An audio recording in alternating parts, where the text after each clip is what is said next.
네, 안녕하세요. 젊은 정신과 의사들이 하는 솔직하고 은밀하고 자상한 정신건강과 마음 이야기 내부자들입니다. 자, 오늘 본격적인 녹음에 앞서서 저희 녹음 참여한 5명 소개 간단하게 드리고 시작하겠습니다. 네, 안녕하세요. 김지용입니다.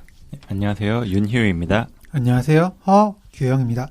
안녕하세요. 손정현입니다. 허기훈 선생님 진짜 상큼하네요, 진짜. 네, 좀 분위기 너무 좀 다운된 것 같아서. 여기가 조명이 약간 좀 뭐랄까 좀 그렇네. 에로틱하다고나 할까. 전부터 허기훈 선생님이 자기소개할 때 좀 유난히 발랄하신 것 같아요. 저요? 이렇게라도 좀 어필을 해볼까요? 예, 아무튼 저는 이 시간 사회를 맡고 있는 우동훈이고요. 저희들 이제 2주 만에 만나는 건데 다들 좀 어떻게 지내셨어요? 특히 여기 윤희 선생님 저번 녹음에는 불참하셨는데 조금 무서운 곳에 잡혀갔다 오셨다는 소문이 있던데요. 아니 그때 분명히 일 때문에 못 온다고 얘기를 했었는데 완전히 퇴출된 것 같이 이야기해가지고 좀 서운했어요. 1인 방송 이야기 같은 건 농담으로 했었던 건데 완전 진지하게 받아들이셔서 정말 무섭더라고요. 당연히 저희도 이렇게 농담으로 얘기한 건데 진지하게 받아들이는 건 역시 윤희우 선생님 전문인 것 같아요. 지금 표정 장난 아니었어요, 진짜. 약간 울먹이신 것 같은데. 지금 직전까지 갔다가 무산돼서. 마지못해 돌아오신 거죠, 아직? 네. 그러니까 방송 나온 거 듣고 윤희우 선생님이 잡담하는 게 1인 방송한다는 이야기뿐이어서 노잼이었다 라고 이제 풍서체로 카톡 보내셨잖아요. 완전 무섭게. 아니 카톡에 무슨 궁서체가 된다 그래요. 진짜 말 한마디를 못 던지겠네. 혹시 음성 지원은 됐던 거 아닌가요? 음성 녹음해서 보냈어요. 다들 머릿속에 지금 그 목소리로 들었잖아요. 그러니까요. 네. 근데 지금 희우 표정이 너무 진지해지는 것 같은데 진지 컨셉은 원래 제 거니까 뭐 넘보지 마시고 저도 사실 퇴출이라서 지금 캐릭터 살려야 되는데 알고 계시네요. 네. 걱정이 많네요. 같이 할까? 둘이서? 저번에 2인 방송 얘기 한번 나왔잖아요. 두 분이서 그 송은이 김숙의 언니 라디오 이런 것처럼. 그 비유를 듣고 조금 안 될 것 같다는 생각이 들었는데. 전부터 조금 그 두 분을 약간 싫어하시는 것 같더라고요. 할 말 아닙니다. 와, 몇 살이세요? 아무튼 말 조심해야지. 이제 편집 안 하면 또 다 내보낼 테니까. 네, 뭐 또 다 그대로 나갈 거예요. 이제 이거 마법의 멘트잖아요. 편집 언급하면 그거 무조건 나와요. 그러니까요. 이건 진짜 내가 할 거니까 괜찮아요. 날 것 그대로 나갈 예정이고요. 아무튼 요즘 좀 너무 더워서 불쾌지수가 올랐는지 다들 조금만 뭐라고 해도 바로바로 좀 예민하게 반응하고 그러는데 우리 방송의 존속을 위해서 조금만 참아주시고요. 그러고 보니까 요즘도 날씨 정말 더운데 지금 녹음하는 게 방송으로 나갈 때쯤이면 정말 더위가 심할 때일 것 같아요. 네, 한 8월 초 중순 뭐 이쯤 방송 올라갈 것 같은데 저희가 제일 더위가 심할 때죠. 뭐 이렇게 더울 때는 정말 건강 관리도 신경을 써야 되는데 뭐 흔히들 더위 먹는다 이런 얘기 많이 하잖아요. 실제로 너무 많이 더울 때는 건강에 이상이 생길 수도 있고요. 네, 저도 원래 더운 날씨 좋아하는 편이었는데 요새 나이가 좀 들어서 그런지 더울 때 되게 늘어지더라고요. 전에는 여름에 진짜 밖에 많이 돌아다니고 그랬는데 요즘엔 조금만 움직여도 지쳐서 그냥 선풍기 쬐고 뭐 에어컨 쬐고 누워있는 게 제일 좋더라고요. 그렇죠. 저는 요즘에 잠 잘 못 잘 때가 많아요. 에어컨을 계속 켤 수도 없고 또 추우니까 자다 깨다 하면서 밤새 잠을 설치는 날 좀 많은 것 같아요. 그렇죠. 좀 계속 켜놓고 있자니 좀 춥고 끄면은 바로 좀 더워져가지고 막 습하고 맞아요. 그래서 좀 힘들던데 네. 아무튼 이렇게 날씨가 더워지면은 아무래도 좀 잠을 잘 못 자게 되는 경우가 많은데요. 이 또 날씨와는 별개로 수면 문제 때문에 고민하시는 분들이 주변에 참 많다는 생각이 들더라고요. 또 저희한테 메일을 통해서 질문해 주시는 분들 중에도 이 수면 문제를 고민으로 가지고 계시는 분들이 많이 계셨는데요. 그래서 오늘 정신건강의학과의 비밀을 소개합니다. 정비소 시간에서는 불면증에 대해서 좀 이야기를 나눠보려고 합니다. 자, 먼저 다들 불면증 하면은 어떤 게 좀 떠오르세요? 네, 저는 개인적으로 진짜 잠을 잘 자는 편이어가지고 네. 어떤 환경에서든 잘 수 있거든요. 그래서 인턴 전공의 때 막 힘들 때는 그 병동 스테이션에서 막 3분, 5분 이렇게 알람 맞춰놓고 자면은 막 그 사이에 이제 꿈꾸다 막 깨고 이랬었어요. 지금도 애기들 재우려고 이렇게 같이 누우면은 거의 대부분 제가 먼저 잠들어가지고 누가 누굴 재우는 건지 이렇게 모르겠는데. 부럽네요. 네. 근데 그게 저희가 정말 진료실에서 만나는 분들 모두가 힘들지만 그 중에서도 불면증 환자분들이 역시 너무나 힘들어하시는 것 같더라고요. 그 얼마나 힘든지 극단적으로 보여주는 예시로 그 자살의 위험성이 어떤 분들에게 높냐라는 항목들 중에 그 불면도 들어 있어요. 네. 그리고 저는 불면증 하면 여러 가지 노래들이 좀 생각이 나는데요. 그 중에서 버스커의 서울 사람들의 한 구절이 떠올라요. 매일 잠 못 이룰 서울 사람 네? 노래할 그러니까요. 때요. 네. 지금 네. 목 다듬으셨어요. 지금 이제 그냥 가사만 읽으려다가 노래 해야겠다 싶어서. 매일 잠 못 이룰 서울 사람들 미술 잃어버린 친구들. 오늘 진짜 제가 잠못 잘 것 같다. 편집할게요. 연기 내셨네요. 잘하는데요. 잘하셨는데. 평소보다 잘하는데요. 와. 아니, 이 대목이 아무튼 떠오르는데 잠 못 자고 미소를 잃어버리는 게 어느 한 개인의 문제가 아니라 서울 사람들의 문제라고 노래하는 거잖아요. 뭐 야근을 해야 돼서 드럼 쳐야 돼서 놀러 가야 돼서 잠을 줄이는 거죠. 그러다 보니까 매일 타이어드하다는 가사인데 너무 와닿았어요. 다들 비슷한 경험 해보셨을 거예요. 일 때문이든 뭐 놀기 위해서든 잠 줄여가면서 뭔가 하고 그 다음엔 피곤해지고 그런 경험이요. 근데 그 윤유 선생님 다음 얘기가 잘 안 들어오고 계속 윤유 선생님 노래만 머릿속에. 청취자분들도 비슷한 상황이 될 것 같은데. 그러니까 네. 우리 어제 얘기하면서 이 부분 희우가 노래로 하면은 좀 수능 금지곡처럼 계속 귀에서 맴돌 것 같다. 링딩동 뭐 이런 것처럼. 그러니까 계속 막 와. 매일 잠 못 이루겠네요, 정말. 약간 진짜 멍해져가지고. 이 편집하시는 분 이 부분만 좀 따로 잘라가지고 MP3 파일로 좀 만들어주시면 안 돼요? 저희 인트로 아우트로 음악으로 계속 나오게. 미술 잃어버린 친구들. 아무튼 얘기 계속 하죠. 네. 예. 저 얘기를 좀. 네. 그죠, 이제. 저희 의사들도 뭐 당직 근무도 많고, 또 이제 뭐 발표할 게 있어서 밤새 가면서 뭐 잠 안 자고 일한 경험 정말 많잖아요. 저는 지용이 형처럼 이제 저도 진짜 잠이 많은 스타일이거든요. 그래서 잠을 못 자서 좀 많이 힘들었었고, 또 수련 받기 전에는 내가 잠 못 자는데도 이렇게 잘할 수 있을까라는 걱정도 많이 했었어요. 그렇죠. 그 대학병원에 이제 당직이라는 거를 제 주변 친구들이나 이렇게 뭐 얘기할 때, 이렇게 당연히 그렇게 생각하고 계신데, 당직 서면은 그 다음날 뭐 쉬고, 그리고 근무하는 거 아니야? 뭐 이렇게 얘기를 맞아요. 하시는데, 저희 대학병원에서는 당직을 서면은 이렇게 밤새 근무를 하고, 바로 아침 회진을 돌고, 그냥 휴식 없이 바로 다시 근무가 시작되는 거거든요. 예. 그래서 진짜 연속으로 당직이 계속되면은 너무 힘들어요. 그 체력이 계속적으로 완전 소진이 되고, 저도 이게 오동훈 선생님이랑 같이 인턴 돌 때 있었던 일인데, 제 인생에서는 굉장히 좀 충격적인 기억이라서 주변 사람들한테는 좀 얘기했던 그 썰이 있어요.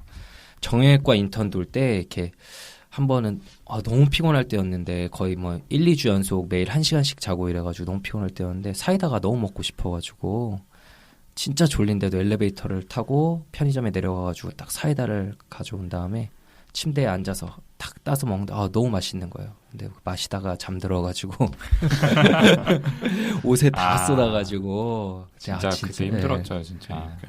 진짜 힘들었던 기억이 나네요. 야, 하여튼 옛날 생각하니까 저도 힘들었던 기억이 많이 나고요. 근데 꼭 이제 저희 뭐 의사들만 그런 게 아니라 다른 일을 하는 친구들도 마찬가지잖아요. 뭐 어떤 일을 하더라도 뭐 야근을 한다든지 또 집에 일을 가져가서 하는 경우도 많고요. 그쵸, 정말 이제 잠이 항상 부족한 것 같아요. 그러다 보면 또 다음날 피곤해서 업무 효율이 떨어지니까 또 다음날 일 또 늦게까지 해야 되고 악순환이 반복되죠. 네, 맞아요. 병원에서 근무해본 사람들은 다 공감할 만한 얘기인 것 같은데, 문제는 이렇게 잠을 줄여가면서 일하는 게 실제로 일을 잘하고 많이 하는데 도움이 되지는 않는다는 점이죠. 오히려 잠을 안 자고 피곤한 상태에서 하면 더 위험한 상황이 생길 수가 있고요. 그렇죠. 작년하고 올해 그 고속도로에서 버스가 승용차 들이받아서 여러 명 이렇게 사망한 사고도 그렇지만은, 졸음운전 때문에 1년 동안 사망자가 한 120명 정도 평균 생긴다고 하고 사고 건수는 총 2,500건 정도라고 하거든요.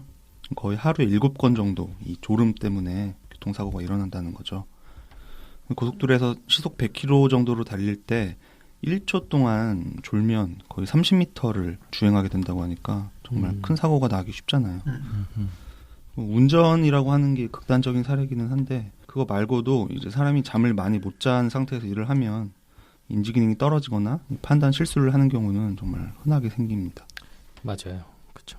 병원에서도 솔직히 뭐 스크럽 서고 할 때 저희 인턴 때 학생 때도 뭐 병원에서 졸은 적 좀 있잖아요. 충격적인 얘기지만 수술하다가 네. 졸 수가 있죠. 네. 뒤에서 이렇게 관람하고 있다가도 좀 졸고 이런 일들이 있었는데 근데 이렇게 피곤해서 인지 기능이 떨어지는 것 이외에도 그 장기간 수면 부족이 이렇게 누적으로 쌓이면은 신체적으로 여러 면에서 건강을 해칠 수가 있어요.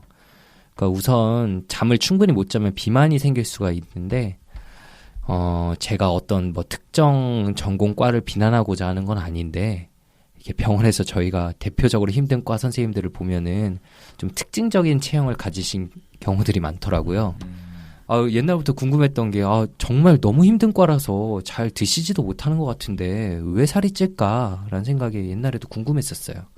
근데 이게 뇌에서 식욕을 조절하는 호르몬들이 있는데 잠이 부족해지면 그렐린이라는 호르몬은 늘어나고 렙틴이라는 호르몬은 줄어들고 이러면서 식욕이 늘어나게 된다고 해요.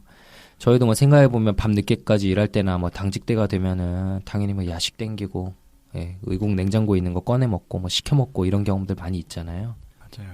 저도 레지던트 때 한 10kg 정도 쪘을 때가 있었는데 그게 다 이 호르몬 때문이지 제가 많이 먹어서 그런 건 아니었잖아요. 많이 먹어서. 예, 많이 먹어서 그런 거죠. 얘기를 잘 안 들으신 것 같은데 어쨌거나 많이 먹은 거잖아요. 보통 뭐 1년 차 때, 2년 차 때 오히려 살이 쪘다가 3, 4년 차 때 좀 시간이 생기면 운동하면서 살 빼고 이러죠. 저도 한 10kg 쪘다가 예. 뺐던 것 같아요. 아무튼 그렇게 뭐 불규칙하게 지내고 또 그 와중에 야식도 많이 먹고 하다 보면은 비만도 생길 수 있고 뭐 당연히 고혈압이나 당뇨 같은 대사성 질환도 이렇게 따라올 수가 있겠죠. 그리고 이렇게 수면이 부족한 상태가 장기간 지속이 되게 되면은 좀 심각한 이야기지만 유방암에 걸릴 확률도 올라간다는 이야기가 있습니다. 이 유방암은 특징적으로 에스트로겐이라고 하는 여성 호르몬의 영향을 많이 받는 질환인데요. 늦게까지 밝은 빛을 받거나 해서 멜라토닌이 충분히 분비되지 못하고 수면도 부족한 상태가 지속이 되면 이 에스트로겐의 분비에도 이상이 생기면서 유방암의 위험성이 높아진다는 연구 결과가 있습니다. 네, 물론 지금까지 이야기한 것들은 뭐 일이든지 아니면 다른 이유 때문에 잠을 충분히 못 잘 때 일어나는 일들이긴 하지만 근데 불면증으로 한정지어서 이야기를 해도 역시나 우리에게 나쁜 영향을 미치는 건 마찬가지예요. 어쩌면 오히려 오래 지속되는 불면증이 더 문제가 될 수 있어요.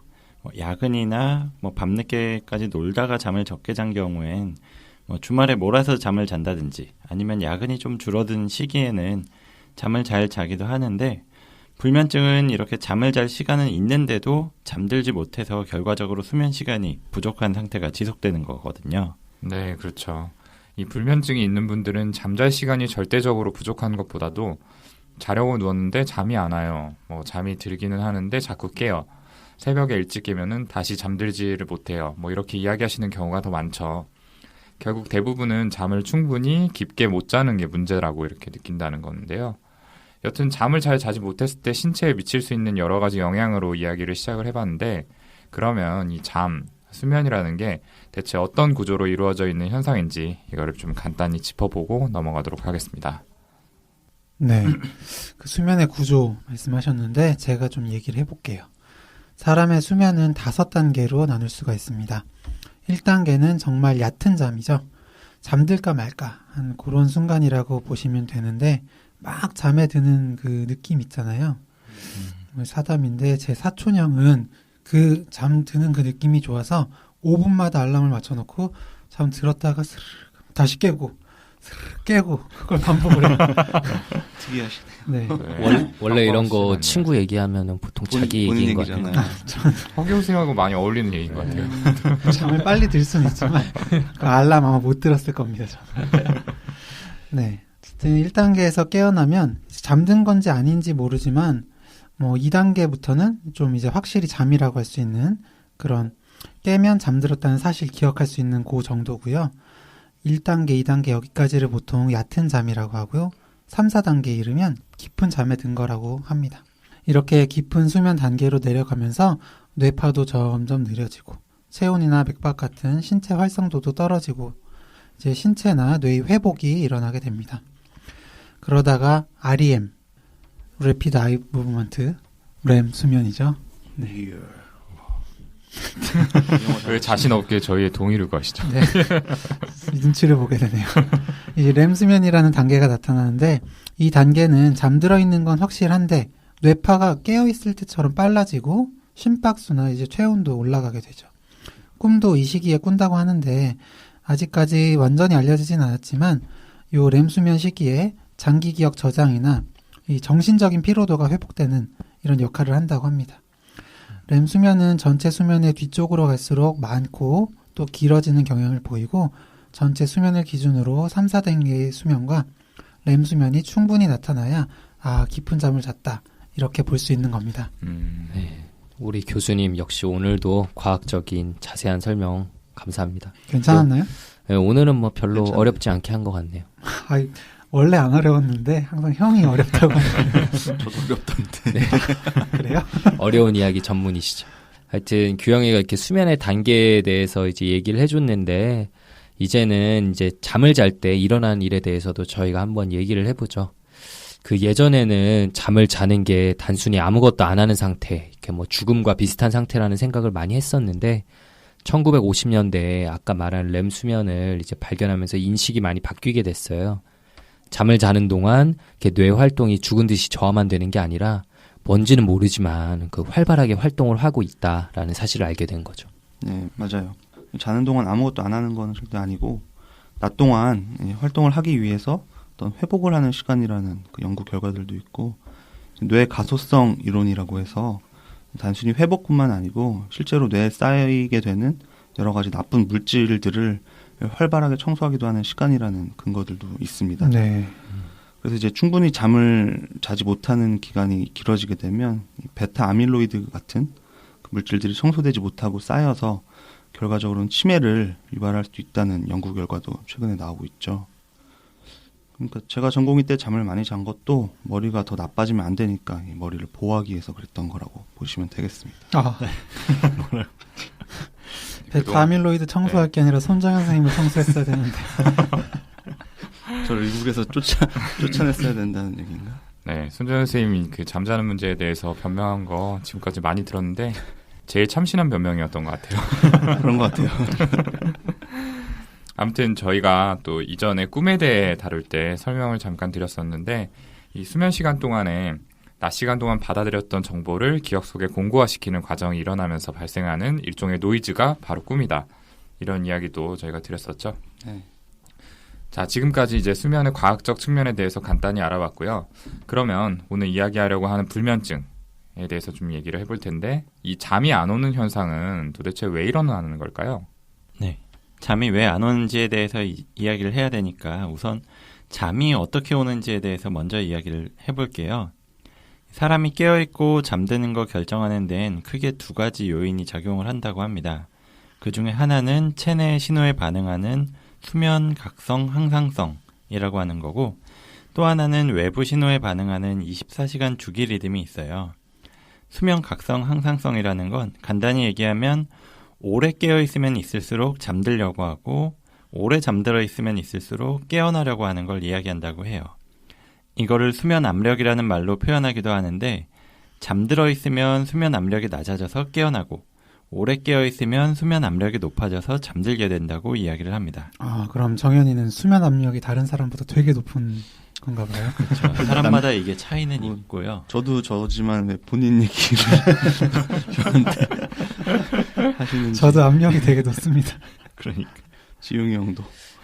저는 압력 때문에 거의 깨어나지 못한 적이 있는 것 같아요. 김지훈 선생님 오늘도 좀 수면 압력이 많이 그러게. 높으신 것 같아요. 전 많이 피곤해 보여요. 눈을 감고 있는 건지 뜨고 계신 건지 잘 오늘은 모르겠어요. 좀 많이 피곤해요. 지금. 오늘도 힘드신가 봐요. 얘들아 오늘 들었니? 특별히 인우 준우야 아빠 많이 힘들대. 오늘은 특별히 힘들어. 또 24시간 주기 리듬이라는 게 있다고 했는데 그거는 설카디안 리듬이라고 해서 특히 햇빛의 영향을 많이 받는 체계가 있어요. 그건 햇빛이 눈을 통해서 들어오면 뇌의 송가체라고 하는 부위로 신호가 전달이 돼서 멜라토닌이라는 호르몬이 줄어들게 되고요. 반대로 해가 지고 빛이 어두워지면 멜라토닌의 분비가 늘어나게 됩니다. 이 멜라토닌이라고 하는 호르몬이 잠을 오게 하는 역할을 하는데 어두워졌을 때 멜라토닌 분비가 늘어나면서 잠이 오게 되는 거죠. 네, 윤유 선생님이 설명 잘 해주셨는데요. 이 불면증이 생기는 원인도 지금 희우가 설명한 이 두 가지에 맞춰서 접근을 하면은 이해하기가 쉬울 것 같습니다. 일단 24시간 주기 리듬이 환경적인 변화에 영향을 받는 경우가 있어요. 그래서 해외여행을 갈 때처럼 시차가 생기거나 아니면은 계속해서 교대 근무를 하는 경우가 있고요. 더 흔하게는 밤 늦게까지 밝은 빛에 자극을 받거나 반대로 낮에도 어두운 곳에만 있으면 또 영향을 받게 되죠. 특히나 푸른 빛이 이 멜라토닌 분비를 억제하는 경향이 많아서 자기 전에 스마트폰 화면을 보게 되면은 잠을 잘 못 자게 될 수가 있어요. 그 외에도 모두 다 아실 만한 외부 요인으로는 대표적으로 각성을 유발하는 물질인 카페인을 들 수가 있죠. 다들 시험 기간에 자지 않기 위해서 커피나 에너지 음료 드셔보신 경험들이 있을 텐데 뭐 어떤 분들은 밤새 놀기 위해서일 수도 있고요. 본인이요, 본인? 아니, 허규영 선생님이요. 네, 또 뭐 어떤 물질이 있을까요? 예, 수면에 영향을 미치는 물질로 진짜 중요한 게 술이에요. 어제 술 드셨어요? 아유, 무슨 소리예요. 짜증을 내셨어. 무섭게. 술을 마시면 이렇게 잠이 오니까 많은 분들이 이제 불면을 해결하기 위해서 술을 사용하시는데 이건 정말 잘못된 행동이고 불면을 키우는 일이에요. 이렇게 알코올이 그 중추신경 억제 기능이 있기 때문에 일단 수면 유도에 도움이 되는 건 맞거든요. 술 먹으면 좀 졸리긴 하잖아요. 근데 문제는 이러한 습관이 이렇게 장기적으로 지속될 경우에요. 그 우리 몸이 그 항상성을 유지하려고 하거든요. 그러니까 항상 비슷한 정도, 일정한 정도를 유지하려고 하는 특징이 있는데 자신을 졸리게 만드는 술이 매일 들어온다고 계속 잠만 자는 게 당연히 아니라 그 졸리게 만드는 술에 저항해서 그러면 뇌의 각성에 있는 정도가 더 올라가서 이렇게 균형이 맞아지게 되거든요. 더 깨어 있으려고 뇌는 노력을 하는 거죠. 졸리는 술이 계속 들어오니까. 그러다가 갑자기 술이 없이 이렇게 자려고 하면은 뇌는 각성이 되어 있는 상태이니까 잠을 못 이루게 되는 거예요. 그렇죠. 네. 또한 이렇게 술은 잠에 드는 것까지는 좀 도와주긴 하는데 전체 수면 구조에는 이렇게 악영향을 미쳐서 깊은 잠을 못 자게 만들고 얕은 잠 자다가 계속 깨게 만들고 또 아침 일찍 깨게 만들고요. 네, 그래서 뭐 과음하고 필름 끊겨서 잔 날은 사실 일찍 쓰러져서 잠들 수도 있지만 결국 새벽 일찍 일어나가지고 고생하시는 경우들도 많거든요. 네, 많은 분들께서 잠이 너무 안 와도 왠지 수면제는 먹으면 몸에 안 좋을 것 같다면서 술을 드시는데 그건 정말 잘못된 판단이라는 점을 꼭 알아주셨으면 좋겠네요. 네, 맞습니다.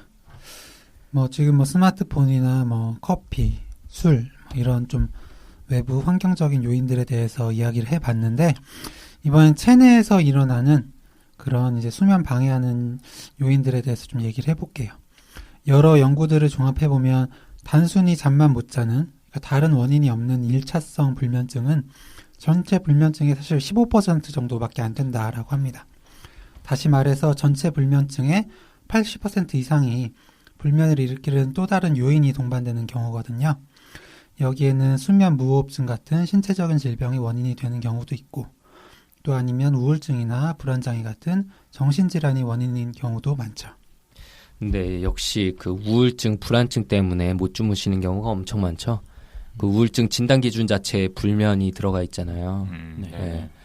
그런 경우에는 이제 우울증을 치료해야지 그 동반된 불면도 좋아질 수 있는 건데 우울증에 대한 치료는 안 하시고 이렇게 약국에서 수면 유도제만 사다 드신다든지 아니면은 뭐 정신과 외에 다른 병원에서 진료를 보시고 수면제만 받아서 드시면서 그러니까 결국엔 불면이 해결되지 않고 길게 지속되는 경우들도 흔하게 뵐 수 있어요.